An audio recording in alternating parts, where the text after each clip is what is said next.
I was at the office late that evening when the call came. At first, I almost didn't pick up. The number was my younger brother's wife, Sabrina, and I knew from experience that nothing good ever came from her calling me directly. Still, something in me, the part still trained to be polite, made me swipe the screen. Her voice came through like honey laced with vinegar. "Ethan," she chirped, "we're organizing the family Christmas dinner this year. It's going to be absolutely spectacular." I leaned back in my chair, staring at the darkened windows of my cubicle. She launched into a breathless list. A luxury banquet hall by the river, a live jazz trio, a caterer with a waitlist months long, custom floral arrangements, and of course, professional photographers to capture the evening for social media. It was so very Sabrina. "Sounds elaborate," I said carefully. "That's just it," she replied, her tone dropping into practiced concern. "Lucas thinks we should keep things tasteful, but you know how family expects certain standards. And well, the costs are a little outside our budget this year. But we thought, since you don't have a wife or much going on, you'd be happy to contribute. It would mean so much for everyone. Especially for Maya." At the mention of my daughter's name, I sat up straighter. "What does this have to do with her?" Sabrina laughed lightly. "Oh, come on, don't you want Maya to feel included? She'll be surrounded by cousins dressed in designer outfits, in a beautiful hall, with everything looking perfect. Imagine how out of place she'd feel if we couldn't give her that experience. You wouldn't want your daughter to miss out, would you?" My jaw tightened. She knew exactly where to press. Still, I kept my voice even. "How much are we talking about?" "Not much," she said breezily. "Just 10,000. Think of it as an investment in family memories." 10,000. More than 3 months of daycare and groceries combined. My stomach twisted. But from the living room at home, I heard Maya's laugh through the phone line. She must have picked up an extension before Sabrina called. "Dad, did Aunt Sabrina say there's going to be music and cake? Can we go, please?"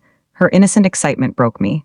"All right," I said finally. "I'll cover it." Sabrina's voice lit up like Christmas lights. "You're the best brother-in-law ever. Really, Ethan, we couldn't do this without you?" Then she hung up before I could change my mind. On the train ride home, I stared at the city lights rushing by and tried to convince myself it was worth it. For Maya, for her smile, for one night where she wouldn't feel like the child of the family's failure. But some part of me already knew this wasn't generosity. It was extortion, dressed up as tradition. A week before Christmas, I got the email. No phone call this time, no sweetened voice, just cold words on a glowing screen. "Ethan, after much consideration, we think it's better if you don't attend the dinner. Some relatives are uncomfortable with your situation. It might bring down the atmosphere. Of course, Maya is more than welcome. We'd be delighted to host her. We'll take great care of her." I reread the message 3 times. The edges of my vision went dark. My presence would ruin the party, after I'd paid for all of it. They wanted my daughter without me, so Sabrina could play the benevolent hostess, draping herself in praise for including the poor girl while erasing me entirely. I called my mother, my last shred of hope. Maybe she hadn't seen the email. Maybe this was just Sabrina's cruelty, not the whole family's. But when she answered, her sigh was already heavy with irritation. "Yes, Ethan, I know about the arrangement. It's for the best. Lucas and Sabrina know how to handle appearances. You should learn to read the room." "Read the room?" I repeated, my voice barely above a whisper. "Yes," she said firmly. "You've always been difficult. Just let them manage things. It's your role to stay out of the way." My role? Like I'd been cast in some family play where my lines were silence and my costume was invisibility. Something inside me cracked clean in half. Years of swallowing insults, of paying bills I shouldn't have, of pretending I didn't notice the way they looked at me, all of it snapped at once. I didn't cry. I didn't scream. I just sat at my desk, opened my laptop, and began typing. The restaurant was the first call. "Yes, this is Ethan Walker. Reservation code 43B2, I'd like to cancel." The woman on the line hesitated, then asked if everything was all right. "It's fine," I said calmly. "Plans changed." She processed the cancellation. The $6,500 deposit refunded itself back to my card. The caterer was next. The young man on the phone sounded flustered, but when I explained the situation, he lowered his voice. "Honestly, sir, you're not the first person to call us about them. Don't worry, your deposit is safe." Within minutes, another $2,500 appeared on my statement. By midnight, every penny I'd advanced was back in my account. I brewed coffee and sat at the kitchen table, the glow of my laptop illuminating Maya's crayon drawings taped to the fridge. I created a folder labeled Evidence and began filling it. Screenshots of Sabrina's emails. Texts from Lucas asking for small loans that were never repaid, bank statements showing transfers to cover their expenses, and now, the cancellation confirmations. If this was war, then I needed weapons. Christmas morning arrived cold and bright. While the rest of the family dressed in sequins and suits for the non-existent banquet, Maya and I stayed home. I roasted chicken, mashed potatoes, and baked cookies with her, filling the house with warm smells and laughter. She wore her new red sweater and declared it the best Christmas ever. Then, just after noon, the storm hit. My phone lit up with missed calls, Sabrina, then Lucas, then my mother. I ignored them all. At 1 o'clock, the pounding started at the front door. When I opened it, Sabrina stood there, makeup streaked, eyes wild. "You ruined everything," she screamed. "Do you know how humiliated we were? Everyone was waiting, and there was no hall, no food, nothing. Do you understand what you've done?" I met her fury with silence for a moment, then stepped aside and gestured toward the living room where Maya sat drawing at the table. "Funny," I said quietly. "This doesn't look ruined to me." Sabrina lunged forward, but I blocked her path. "I canceled it," I admitted. "Why should I bankroll a party I'm not even allowed to attend? You wanted my money, but not my presence. That ends today." Her face went pale. You can't just, "Oh, I can," I cut in. And I did, and now every relative has an email waiting in their inbox. Screenshots, receipts, and the truth. They'll know exactly what you and Lucas tried to do. As if on cue, her phone buzzed violently in her hand. She glanced at the screen and went white. Messages stacked one after another. "How could you?" Shameful, apologized to Ethan. She staggered back, suddenly smaller, and whispered, "No, this isn't possible." But it was, and I wasn't done. By evening, the silence from my family was deafening. My inbox was strangely empty. No new messages from my parents. No long, self-justifying emails from Lucas. No gloating from Sabrina. That silence told me everything. They were scrambling, panicking, trying to figure out how to control the narrative now that I'd ripped their carefully polished mask away. The next day, my Aunt Margaret called. She had always been the only one who treated me with something resembling kindness. "Ethan," she said softly, "what happened yesterday? I heard shouting at the restaurant." Everyone left furious, and Sabrina's face was, she hesitated, searching for the right word. "Ashen." I told her everything. Not angrily, not dramatically, just the plain facts. The email banning me from the dinner, the manipulation. The years of being treated like an outsider. The money they bled from me time and again. And the final insult, telling me I was good enough to pay but not good enough to sit at the table. On the other end, Margaret exhaled sharply. I knew something was off. She's been flaunting things for years, but I didn't think, her voice faltered. I didn't think they would go that far. "They did," I said simply, "and now everyone knows." For the first time in years, I felt like I wasn't the one under a microscope. I wasn't the problem child, the black sheep, the burden. I was the one holding the truth, and they hated me for it.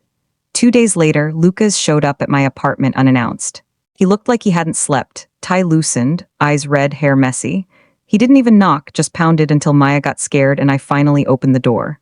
"We need to talk," he said, pushing past me into the hallway. I crossed my arms. "Make it quick." He turned on me, his face twisted with desperation. "Do you have any idea what you've done? Sabrina's social accounts are tanking. Her sponsors are pulling out. My business partners are asking questions. You've destroyed our reputation?" I stared at him, almost amused by the choice of words. Not "you exposed us" or "you told the truth." Destroyed our reputation. As if their entire lives were nothing but fragile glass built on how others saw them. "You did that yourselves," I replied. "I just stopped paying for the show." He stepped closer, lowering his voice like a threat. "Fix it. Tell people you misunderstood. Say it was all a mistake. If you don't, I swear." "You'll what?"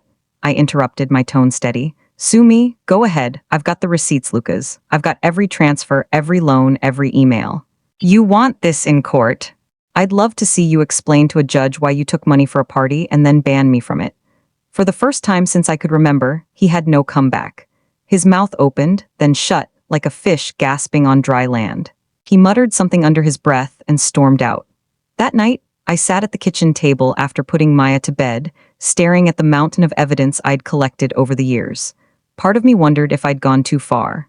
If maybe I should have just swallowed the insult for Maya's sake and let the charade go on. But then I remembered Sabrina's words. Your presence would ruin the party.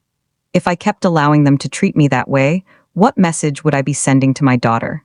That it was okay to let people use you, disrespect you, erase you as long as you kept smiling? No, I couldn't let that be her inheritance. The fallout was swift and merciless. My cousin, usually quick to play mediator, texted me, "I can't believe what they did to you. You deserve better."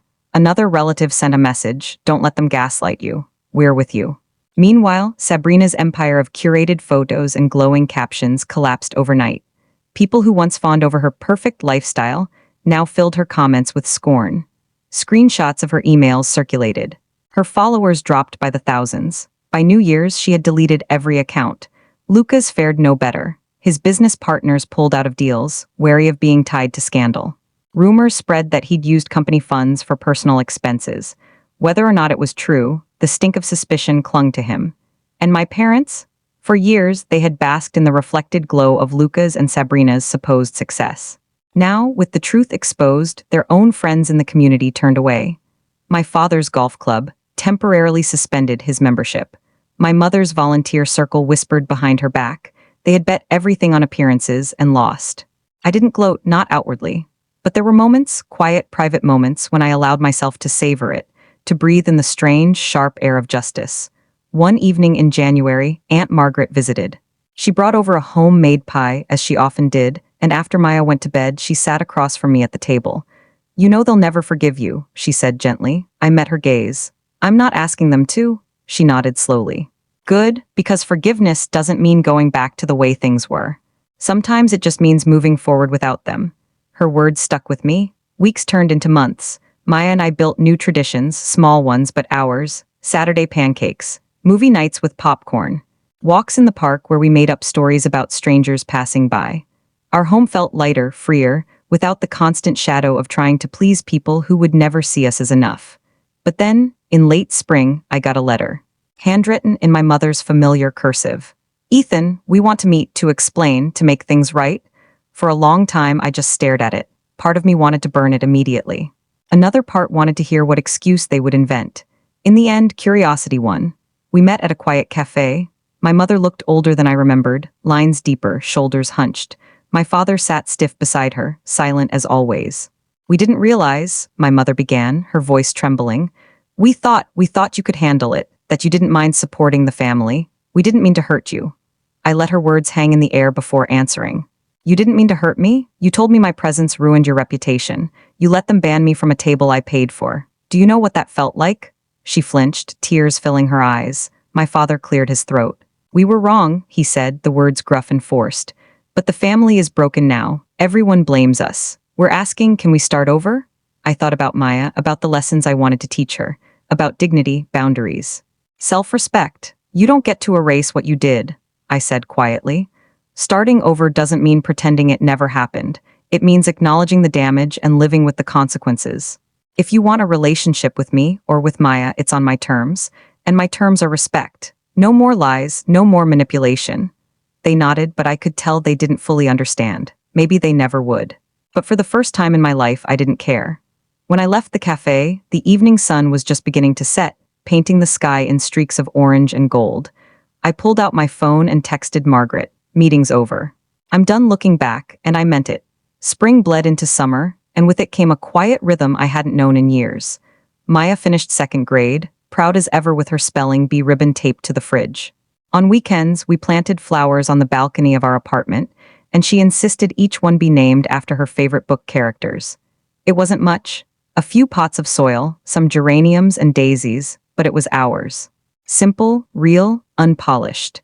Exactly the opposite of the life my brother and his wife had tried to build. By then, the family fallout had become something of a legend. Every holiday gathering fractured into factions. Aunts and uncles who sided with me, others who avoided the subject entirely, and a small, bitter core who clung to the idea that I had somehow betrayed them. Sabrina disappeared from social media, her carefully crafted persona gone like smoke. Lucas limped through the wreckage of his business reputation, his name whispered more often in terms of debts than deals. And my parents? They were ghosts of themselves, orbiting the edges of family functions with forced smiles and lowered voices. I stayed away, not out of spite anymore, but out of clarity. There was nothing for me there. Maya asked once, after overhearing a neighbor mention her grandparents, why we didn't visit them anymore. I sat her down and told her the truth, not every detail, not yet, but enough. "Sometimes, people who should love us don't treat us the way they should," I said carefully. And when that happens, it's okay to step back. It doesn't mean you're bad and it doesn't mean you're alone, it just means you deserve better. She looked at me with those wide, serious eyes of hers. So we make our own family? I smiled. Exactly, and we did. Margaret became a steady presence, stopping by with fresh pies and stories about my childhood that made Maya laugh until she cried. My neighbors, the elderly couple across the hall, began inviting us for Sunday dinners, treating Maya like the granddaughter they never had.